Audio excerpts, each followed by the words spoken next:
Assalamualaikum warahmatullahi wabarakatuh. Perkenalkan, nama saya Rizda Makfira, NPM 2140606037, jurusan Bimbingan dan Konseling Lokal A2. Apa itu perubahan sosial? Perubahan sosial adalah fenomena yang akan selalu terjadi di setiap kelompok masyarakat. Proses ini bisa terjadi karena beragam faktor. Dalam kajian sosiologi, perubahan sosial dipahami sebagai perubahan kehidupan masyarakat yang berlangsung tanpa henti. Ini akan terjadi sepanjang masa. Hakikat perubahan ini adalah keinginan setiap orang untuk selalu berubah agar keadaan menjadi lebih baik sesuai dengan kebutuhan. Sosiolog Selo Sumarjan merumuskan, pengertian perubahan sosial adalah perubahan di lembaga-lembaga kemasyarakatan dalam suatu masyarakat yang mempengaruhi sistem sosialnya, termasuk nilai, sikap, dan pola perilaku di antara kelompok-kelompok dalam masyarakat tersebut. Ada 4 ciri perubahan sosial yang paling umum diketahui. Pertama, setiap masyarakat merasakan adanya perubahan sosial dalam lingkungannya, baik itu berjalan lambat atau cepat. Perubahan ini terus-menerus tanpa henti. Kedua, saat perubahan dialami oleh lembaga kemasyarakatan, maka akan terjadi perubahan pula di lembaga-lembaga sosial lain. Ketiga, disorganisasi dapat terjadi jika perubahan sosial berlangsung sangat cepat dalam suatu kelompok masyarakat. Namun sifat disorganisasi ini hanya sementara. Keempat, perubahan dapat terjadi di bidang kebendaan atau materi maupun spiritual. Kedua bidang ini memiliki kaitan timbal balik. Faktor-faktor penyebab perubahan sosial. Faktor internal pemicu perubahan sosial. 1. Bertambah dan berkurangnya penduduk.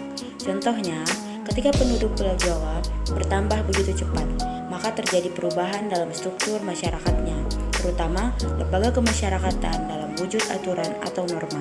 Sebaliknya, di wilayah yang kekurangan penduduk juga terjadi kekosongan pembagian kerja dan stratifikasi sosial yang mempengaruhi lembaga-lembaga kemasyarakatan. Kedua, adanya penemuan baru. Penemuan baru sangat mempengaruhi perubahan di masyarakat. Misalnya, penemuan ponsel pintar membuat masyarakat memiliki pola baru dalam berkomunikasi di antara individu atau kelompok. Ketiga, konflik sosial. Konflik di antara kelompok dalam suatu masyarakat juga bisa jadi penyebab perubahan sosial. Ini contohnya pertentangan antara generasi tua dan muda. Pertentangan bisa terjadi karena generasi muda lebih cepat menerima kebudayaan modern. Keempat, terjadinya pemberontakan atau revolusi di suatu negara. Adanya gerakan revolusi maupun pemberontakan besar juga memicu perubahan besar dalam kehidupan masyarakat di suatu negara. Sedangkan faktor eksternal pemicu perubahan sosial di antara lain: 1. Perubahan lingkungan alam fisik. Perubahan lingkungan bisa terjadi akibat bencana banjir, gempa bumi, tsunami, dan sebagainya, termasuk di dalam perubahan alam karena dirusak oleh manusia sendiri. Kondisi ini membuat manusia akan berpindah ke tempat lain untuk tetap bertahan hidup. Di tempat yang baru muncul perubahan sosial dari berbagai sisi. 2. Perperangan. Perperangan dimenangkan oleh pihak lawan bisa menyebabkan masyarakat di suatu kawasan harus menerima kebijakan-kebijakan baru dari pemerintah pemenang perang. Banyaknya hal baru yang diberlakukan pemenang perang di daerah talukannya bisa memicu perubahan sosial. Ketiga, pengaruh kebudayaan masyarakat lain. Masuknya pengaruh asing lewat proses pertukaran budaya atau media massa sering mempengaruhi masyarakat lokal. Proses ini bisa pula memicu perubahan sosial di dalam masyarakat terjadi.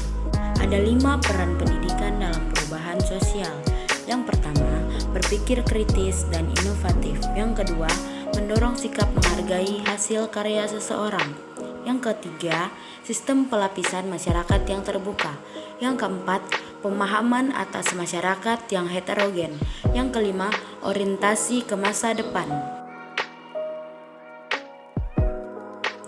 Nah, dampak perubahan sosial akibat perkembangan teknologi. A. Peningkatan kesejahteraan sebagian masyarakat. Tingginya kebutuhan tenaga kerja terdidik dan kemajuan pembangunan telah membuat jumlah peserta didik di Indonesia telah terus meningkat.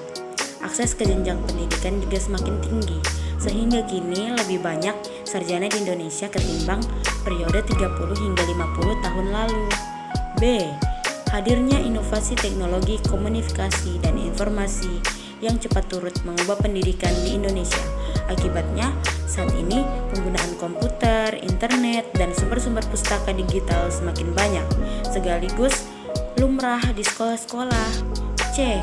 Selain itu, adanya pandemi COVID-19 yang mengharuskan para sarjana dan pelajar mahasiswa belajar dari jarak jauh, terbukti membuat penggunaan sarana pembelajaran online bertambah populer di sekolah-sekolah dan kampus. Sebelumnya, sarana pembelajaran online memang sudah digunakan sejak beberapa tahun lalu, tetapi tidak semasif pada tahun 2020 dan 2021 saat pandemi terjadi. Di sisi lain, perubahan ini juga memicu polemik karena sebagian masyarakat menilai pembelajaran online memakan biaya tidak sedikit dan kurang efektif. D.